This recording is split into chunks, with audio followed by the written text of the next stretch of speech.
رہے گا قائم پہاڑ جب نہ رہے خدایا، تیرے منہ کی ایک بات بھی ٹلے گی نہ چاہے کچھ بھی ہو۔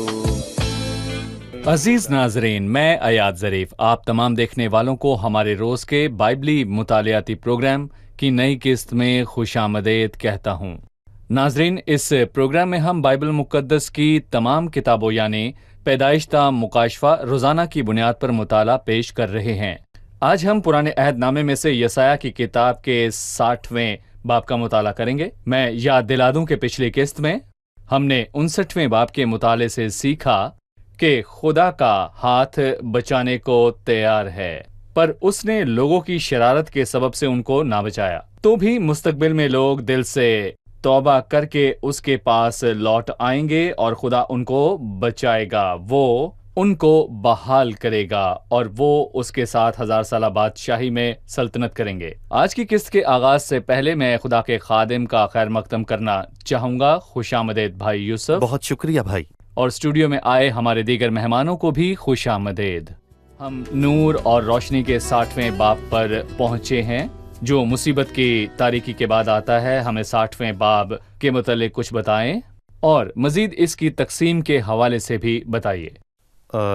جیسا کہ آپ نے کہا کہ 60ویں باب میں نور اور روشنی بہت نمایاں ہے، یہ 10 مرتبہ دہرایا گیا۔ اس میں جلال اور شادمانی کی بات ہوئی اور یہ سب پچھلے باب کی آخری آیت پر مبنی ہے، خاص کر کے 20ویں آیت میں سیون میں ان کے پاس جو یعقوب میں خطا کاری سے باز آتے ہیں ایک فدیہ دینے والا آئے گا۔ خدا چاہتا ہے کہ یہ قوم توبہ کرے، اس کو ان کی توبہ کا انتظار ہے تاکہ خداوند ان کو ان کے گناہوں کی وجہ سے ملنے والی مشکلات سے بچا لے۔ لکھا ہے کاش کہ تو میرے احکام کا شنوا ہوتا اور تیری سلامتی نہر کی مانند ہوتی۔ وہ سب تکلیف سے بچ سکتے تھے جو ہزاروں سال تک انہوں نے صحیح اور سیون میں اور ان کے پاس جو یعقوب میں خطا کاری کرنے سے باز آتے ہیں ایک فدیہ دینے والا آئے گا، کیونکہ ان کے ساتھ میرا وعدہ یہ ہے۔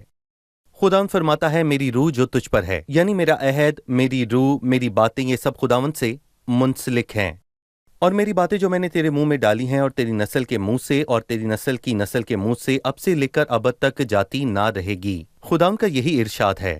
اور ایک بڑا عہد جو یسایہ 60 کی بنیاد ہے، 1 تا 7 آیت، یہاں پر واضح طور پر لکھا ہے کہ یروشلم خداوند کا جلال ظاہر کرتا ہے، اور پھر 8 تا 14ویں آیت میں فرزندوں کے واپس لوٹنے کی بات کی گئی ہے اور قوم سے ان کے تعلق کا ذکر ہے۔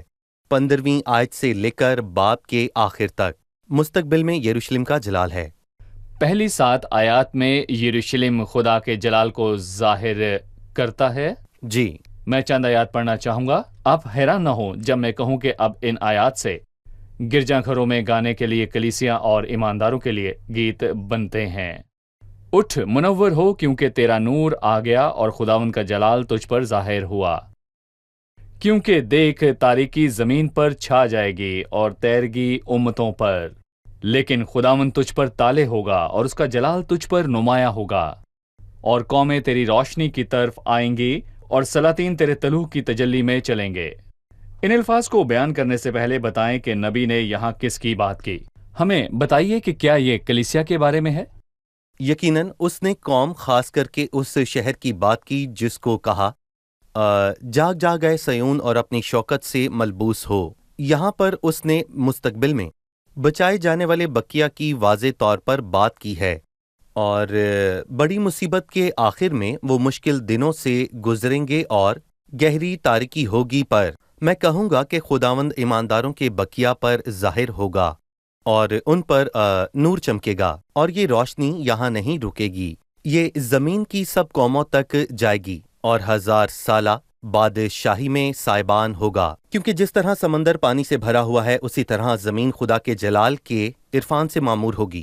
پر افسوس کہ جب لوگ خود ان برکات کو حاصل کریں اور پھر ان لعنتوں کی بات کریں تو وہ اپنی رائے میں دانا ہوتے جاتے ہیں، اور میں کہوں گا کہ پولس رسول نے اس کی تنبیہ کی کہ اے بھائیو، ایسا نہ ہو کہ تم اپنے آپ کو عقل مند سمجھ لو، اسی لیے میں نہیں چاہتا کہ تم اس بھید سے ناواقف رہو کہ اسرائیل کا ایک حصہ سخت ہو گیا ہے، اور جب تک غیر قومیں پوری پوری داخل نہ ہو وہ ایسا ہی رہے گا۔ یہ سب آج ہو رہا ہے، اور جب کلیسیا آسمان پر جائے گی اور اس صورت سے تمام اسرائیل نجات پائے گا، چنانچہ لکھا ہے کہ چھڑانے والا سیون سے نکلے گا اور بے دینی کو سیون سے دفع کرے گا۔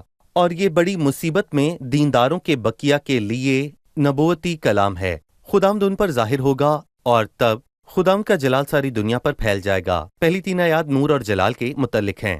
بھائی یوسف، پہلی 3 آیات نور اور جلال کے متعلق ہیں۔ صحیح۔ اس کے بعد 4 سے 7 آیت میں دولت کا ذکر موجود ہے۔ جی وہ ہاں۔ جلال میں بحال ہوگی۔ یہاں دولت اور فراوانی کی بات ہے۔ بھائی یوسف، یہ سب کہاں سے آتا ہے یہ بتائیے۔ لکھا ہے کہ قوموں کی دولت تیرے پاس فراہم ہوگی، اور میں کہوں گا کہ قوموں کی دولت کے الفاظ 11ویں آیت میں دہرائے گئے ہیں تاکہ قوموں کی دولت کو تیرے پاس لائیں۔ 16ویں آیت، تو قوموں کا دودھ بھی پی لے گی، سو قوموں کی دولت تیرے پاس آئے گی۔